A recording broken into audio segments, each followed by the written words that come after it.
இதய கூட்டில் காதல் பிறக்கிறதே அத்தியாயம் 15. தெரியாமல் பண்ணிட்டியா? எப்படி ஒரு கொலை பண்ணிட்டு தெரியாமல் பண்ணிட்டேன்னு சொல்லிடுவியா?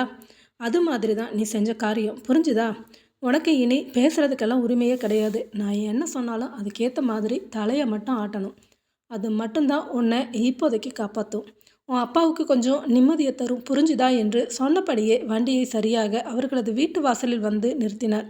இறங்கி உள்ளவா என்று சொன்னபடியே கேட்டை திறந்து கொண்டு காலிங் பெல்லை அடிக்க சில நிமிடங்களில் வந்து கதவை திறந்தார் முத்து.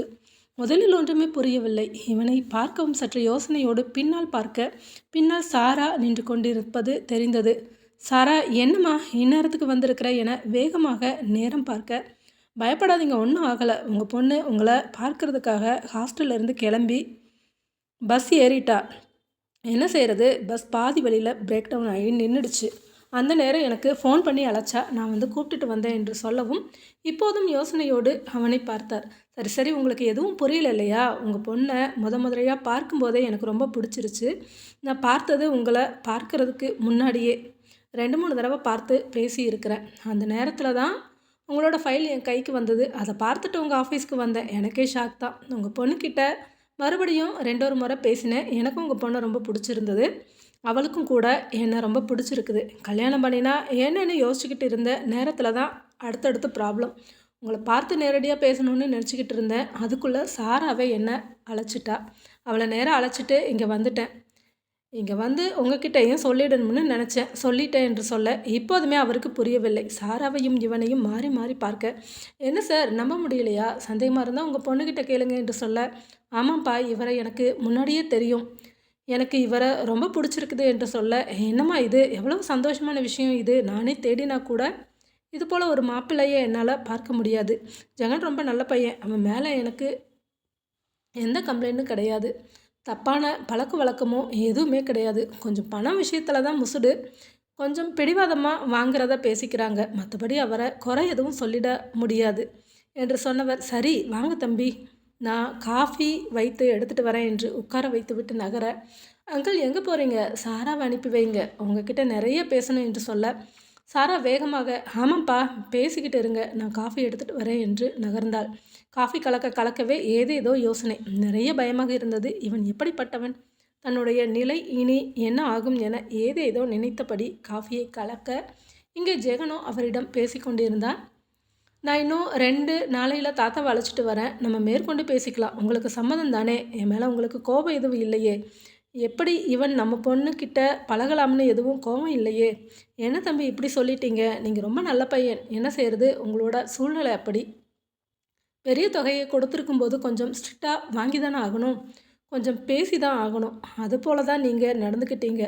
எனக்கு உங்கள் பேரில் எந்த கோபமும் இல்லை என்று சொல்ல, ஐ எம் சாரி, நடந்ததுக்கு நான் மன்னிப்பு கேட்டுக்கிறேன். இனி இந்த பணத்தை பற்றி யோசிக்க தேவையில்லை. பணத்தை கொடுக்கணும்னு என்றைக்கும் பதட்டப்பட தேவையில்லை. இல்லை, அது தப்பு. நிச்சயமாக பணத்தை திருப்பி கொடுத்துடுவேன், என்னை நம்புங்க. என்ன கொஞ்சம் டைம் எடுக்கும், சடனாக என்னால் ரெடி பண்ண முடியல. ஆனால் இனி அதை பற்றி கவலைப்பட வேண்டாம். சொல்லுங்கள் அங்கிள், 50 லட்சம் ரூபாய் ஏமாந்தீங்க இல்லையா? யார்கிட்ட ஏமாந்தீங்க? அதுக்கு மேற்கொண்டு ஏதாவது ஸ்டெப் எடுத்தீங்களா? இதை பற்றி எல்லாம் நான் தெரிஞ்சுக்கலாம் தானே என்று கேட்க, அவரும் தன்னுடைய நிலையை கூறினார். போலீஸில் கம்ப்ளைண்ட் கொடுத்துருக்குறேன், ஆனால் பெருசாக எந்த ரெஸ்பான்ஸும் இல்லை. என்ன செய்கிறதுன்னு தெரியல. பணம் கிடைக்குமா இல்லையாங்கிறதே தெரியல. ஒரு வேளை அந்த பணம் கிடச்சிதுன்னா இத்தனை பிரச்சனை ஆகவே ஆகாது. ஃபுல்லாக கிடைக்காட்டி கூட பரவாயில்ல, ஒரு மாதிரி பாதி கிடைச்சா கூட போதும். இப்போதைக்கு மிச்சம் இங்கே அங்கே இருக்கிறத பார்த்து ரெடி பண்ணி கொடுத்துடுவேன். அப்படித்தான் நான் மனசுக்குள்ளே நினச்சேன். என்னவோ நம்ம நினைக்கிற எதுவுமே நடக்கிறதில்ல. அப்படியெல்லாம் இனி ஃபீல் பண்ண வேண்டாம். இனி நான் இந்த பிரச்சனையை பார்த்துக்கிறேன். பணத்தை பற்றியோ இந்த வீட்டை பற்றியோ நீங்கள் யோசிக்க வேண்டாம். ஏன் உங்கள் பொண்ணை பற்றி கூட கவலைப்பட வேண்டாம். அவள் ராணி மாதிரி என் வீட்டில் இருப்பாள். சொல்லிக்கொண்டு இருக்கும்போதே காஃபியை கொண்டு வந்தவள், காஃபி எடுத்துக்கோங்க என்று தந்தையிடம் கொடுத்தவள் ஜெகனை முறைத்தபடியே கொடுக்க சிரித்தபடி வாங்கி கொண்டான். சற்று நேரம் பேசிவிட்டு புறப்பட்டான். நான் இன்னும் 2 நாளில் வரேன் அங்கிள், வந்து மறுபடியும் பேசலாம், பிறகு நல்ல முடிவாக எடுக்கலாம் என்று சொன்னவன் வாசலுக்கு நடக்க போக திரும்பி இவன், வாசாரா, அது வரைக்கும் வந்து விடலாமில்ல, வரமாட்டியா என்ன என்று கேட்க, என்னம்மா அவர் தான் கூப்பிட்றாரு இல்லையா, கூடவே போய் வாசல் வரைக்கும் விட்டுட்டு வா. எதுக்காக இதெல்லாம் பண்ணுறீங்க? நீங்கள் பேசுகிறது கொஞ்சம் கூட சரியில்லை. நீங்கள் நடந்து கொள்வதும் சரியில்லை. நிச்சயமாக இந்த கல்யாணத்துக்கு நான் சம்மதிக்க மாட்டேன். உனக்கு வேறு ஆப்ஷனே இல்லை. ஏற்கனவே சொல்லிட்டேன்ல, என்கிட்ட எல்லா ஆதாரமும் இருக்குது. அந்த கல்யாணத்துக்கு சம்மதிக்கணும். இல்லைன்னா மொத்த மொத்தத்தையும் ஸ்டேஷனில் கொடுத்துடுவேன், நீ உள்ளே இருப்ப. உன் அப்பா அந்த அதிர்ச்சியிலேயே உயிரை விட்டுடுவார்.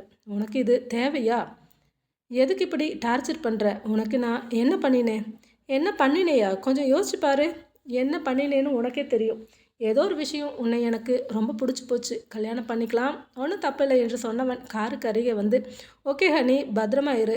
என்னமோ 10 நாளில் தானே காலேஜ் எக்ஸாம் முடிஞ்சதுன்னா அதுக்கப்புறம் வீட்டில் தான் இருக்கணும். எக்ஸாம் முடிஞ்சதும் கல்யாணத்தை வச்சுக்கலாம். அதுக்கு ஏற்ற மாதிரி நான் பிளான் பண்ணிவிட்டு மறுபடியும் உன்னை வந்து பார்க்குறேன் என்று சொல்லிவிட்டு நகர இவளுக்கு முள்மேல் நிற்பது போன்ற நிலைதான். சொன்னது போலவே அடுத்த சில நாட்களில் தன்னுடைய தாத்தாவை அழைத்து கொண்டு இவர்களுடைய வீட்டிற்கு வந்திருந்தனர். திருமணம் சம்பந்தமாக பேச ஆரம்பித்திருந்தனர். இவளுக்கு எதுவுமே புரியாத சூழ்நிலை. அமைதியாகவே வந்து பொம்மை போல நின்றிருந்தால் புறப்படுவதற்கு முன்பாக தாத்தா இவளை வந்து தனியாக சந்தித்தார். பார்க்கவுமே எழுந்து நிற்க, உட்காருமா, மரியாதையெல்லாம் வேண்டாம், ரொம்ப அழகாக இருக்கிற, அதனால தான் என் பேரன் உன்னை பார்க்கவும் கல்யாணத்துக்கு சம்மதிச்சிட்டான்னு நினைக்கிறேன் என்று சொல்ல இப்போதுமே அமைதியாக நின்றிருந்தாள். என்னம்மா, என் பேரனை கல்யாணம் பண்ணிக்க உனக்கு சம்மதம் தானே என்று கேட்க, வேற வழி, சம்மதிச்சு தானே ஆகணும் என்று ஒற்றை வரியில் பேச, என்ன அப்படி சொல்கிற? முகத்தில் துளி கூட சந்தோஷம் இல்லை. உன்னை மிரட்டி கல்யாணம் பண்ணலை தானே? சந்தோஷமாக தானே சம்மதிச்சு இருக்கிற, சொல்லு என்று கேட்க, எனக்கு சம்மதம் தான், எங்கே மறுத்தா மட்டும் நடக்காமல் போயிடுமா என்ன? எனக்கு பிடிச்சுதான் இந்த கல்யாணம் நடக்குது என்று கூற, அப்புறம் என்னம்மா, நீ உன் வீட்டில் எப்படி இருந்தியோ அதே மாதிரி அங்கே வந்தோ இருக்கலாம், எனக்கு எந்த பிரச்சனையும் இருக்காது, நிச்சயமாக நீ சந்தோஷமாக இருப்ப, ராணி மாதிரி. ஆமாம், ராணி தான். யார் சொன்னாங்க? ஆனால் கூண்டுக்குள்ளே அடக்கிப்பட்ட ராணி மாதிரி இருப்பேன், மனதிற்குள் சொல்லி கொண்டவள் மெல்ல சிரமப்பட்டு சிரித்தாள். சரிம்மா, நான் கிளம்புறேன், உனக்கு எக்ஸாம் இருக்கிறதா சொல்லிக்கிட்டு இருந்தான், எக்ஸாம் முடிவுமே மேற்கொண்ட பேச்சுவார்த்தையை வச்சுக்கலாம், சரியா என்று கூறிவிட்டு நகர அமைதியாக தலையாட்டினாள். பெரிய கூட்டமெல்லாம் வந்திருக்கவில்லை. அவன் பக்கத்திலிருந்து 10 பேர் மேல் வந்திருந்தனர்.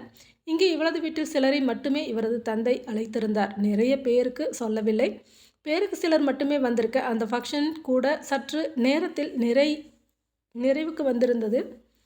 அவர்கள் புறப்பட்ட உடனேயே கோபத்தில் ஜெகனை அர்ச்சனை செய்து கொண்டே ஒவ்வொரு நகைகளையும் கலட்டி வைத்து கொண்டிருந்தார் சாரா.